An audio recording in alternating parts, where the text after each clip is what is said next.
चलिए, विशेष स्थितियां कल बताया गया था।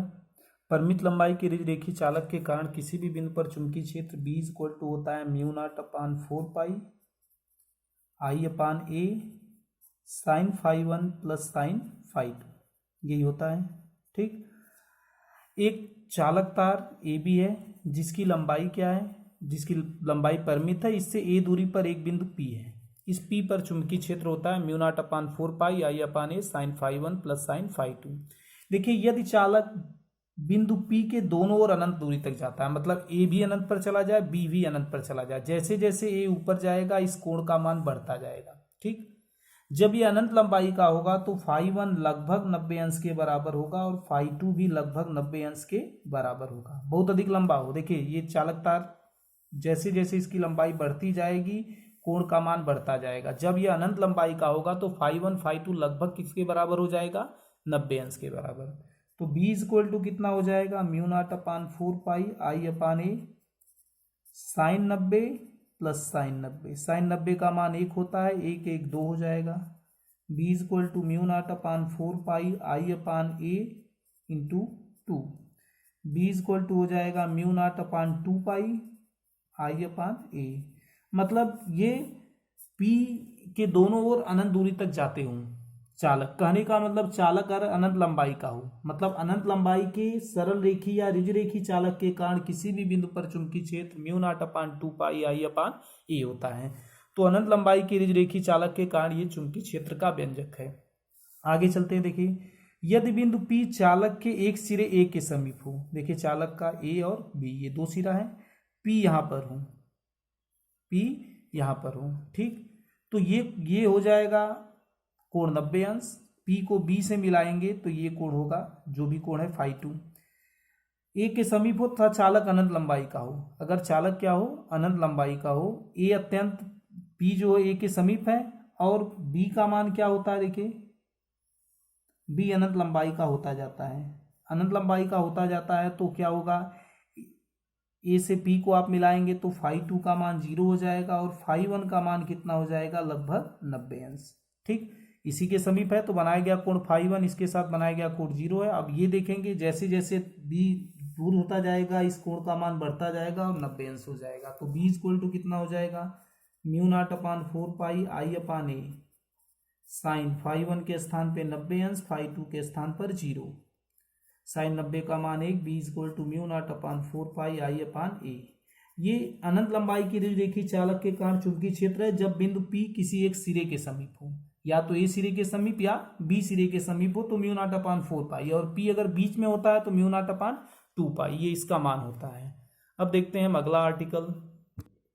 चलिए, अगला आर्टिकल, वृत्ताकार धारावाही लूप अथवा कुंडली के केंद्र पर चुंबकीय क्षेत्र। एक वृत्ताकार धारावाही लूप है, थोड़ा ये टेढ़ा मेढ़ा बन गया है तो आप लोग वृत्ताकार देखें। मान लेते हैं एक वृत्ताकार कुंडली है, एक वृत्ताकार धारावाही लूप या कुंडली है वृत्त के आकार की, जिसमें I धारा प्रवाहित हो रही है। ये धारा I है एंटी क्लॉकवाइज। ठीक, जिसकी त्रिज्या A है। एक वृत्ताकार धारावाही लूप जिसकी त्रिज्या A है, जिसमें I धारा प्रवाहित हो रही है, इसके केंद्र O पर चुंबकीय क्षेत्र कितना होगा, ये आपको निकालना है।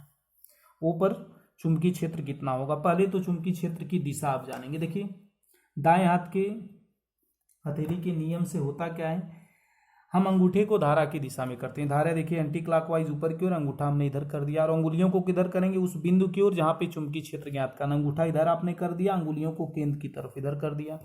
हथेली आपका पंजा ऊपर आया तो चुंबकीय क्षेत्र की दिशा ऊपर होगी, या धक्का नीचे से देते हैं, पीछे से देते हैं तो हथेली जिधर आएगा वही, हथेली ऊपर आया तो चुंबकीय क्षेत्र की दिशा कागज के तल के लंबवत ऊपर की ओर।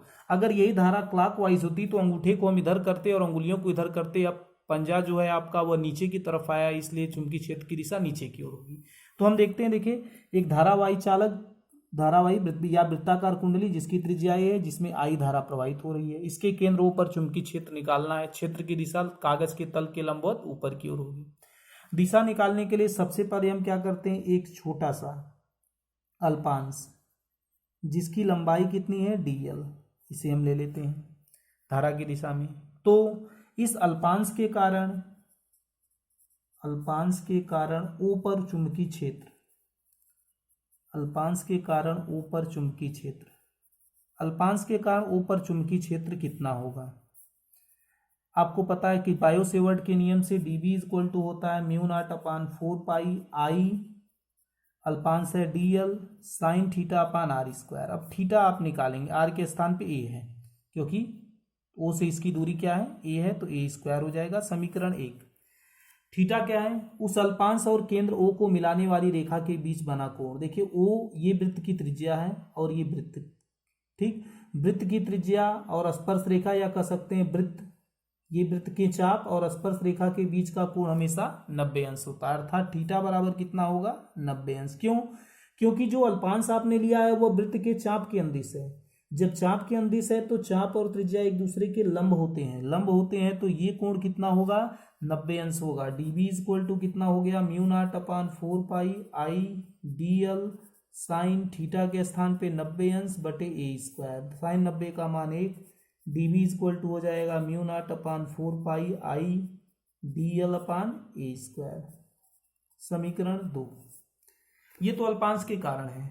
पूरे कुंडली के कारण, वृत्ताकार कुंडली के कारण ओ पर चुंबकीय क्षेत्र, वृत्ताकार कुंडली के कारण ओ पर चुंबकीय क्षेत्र कितना होगा। अब पूरे के कारण निकालना होगा, समाकलन dB लिखते हैं। समाकलन dB का मान हो जाएगा म्यू नॉट अपान 4 पाई आई dl अपान ए स्क्वायर।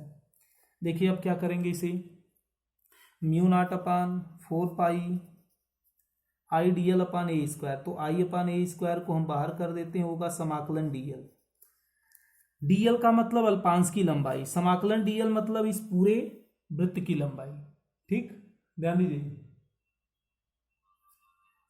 समाकलन dl का मतलब अल्पांश होता है, समाकलन dl का मतलब इस पूरे भाग की लंबाई, और पूरा भाग क्या होगा, वृत्त की परिधि, म्यू नॉट अपान 4 पाई आई अपान ए स्क्वायर।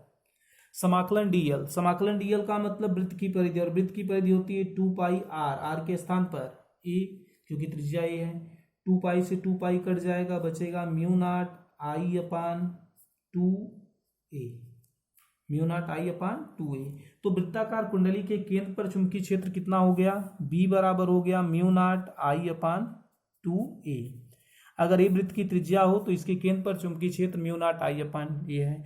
यदि कुंडली में तार के फेरों की संख्या n हो, कुंडली में तार के फेरों की, मतलब ये तो एक तार है, अगर कई फेरे जोड़ करके कुंडली बनाई गई है, फेरों की संख्या n है, तो एक फेरे के कारण इतना चुंबकीय क्षेत्र होगा केंद्र पर, तो पूरे फेरे के कारण कितना होगा, म्यू नॉट n से गुणा कर देंगे n आई अपान 2a। यदि कुंडली में फेरों की संख्या n हो तो केंद्र पर चुंबकीय क्षेत्र म्यू नॉट n आई अपान 2a है। तो किसी भी कुंडली के केंद्र पर उत्पन्न चुंबकीय क्षेत्र B बराबर म्यू नॉट n आई अपान 2a। यदि ध्यान दीजिए कुंडली का व्यास d हो तो व्यास बराबर होता है 2 गुणे त्रिज्या, 2 गुणे a को हम व्यास d लिख सकते हैं, तो B बराबर हो जाएगा mu not n I upon 2a के स्थान पर d। अगर व्यास d हो तो म्यू नॉट n आई अपान d, और त्रिज्या हो तो म्यू नॉट n आई अपान 2a कुंडली के केंद्र पर चुंबकीय क्षेत्र होता है। ये आपका बायो सेवर्ट के नियम के अनुप्रयोग का दूसरा था। अब हम तीसरा देखेंगे, वृत्ताकार। अब तो केंद्र पे आपने चुंबकीय क्षेत्र देखा, वृत्ताकार कुंडली के अक्ष पर, मतलब इस केंद्र को मिलाने वाली रेखा के बाहर किसी भी बिंदु पर चुंबकीय क्षेत्र कितना होगा, इसके लिए अब व्यंजक निकालेंगे।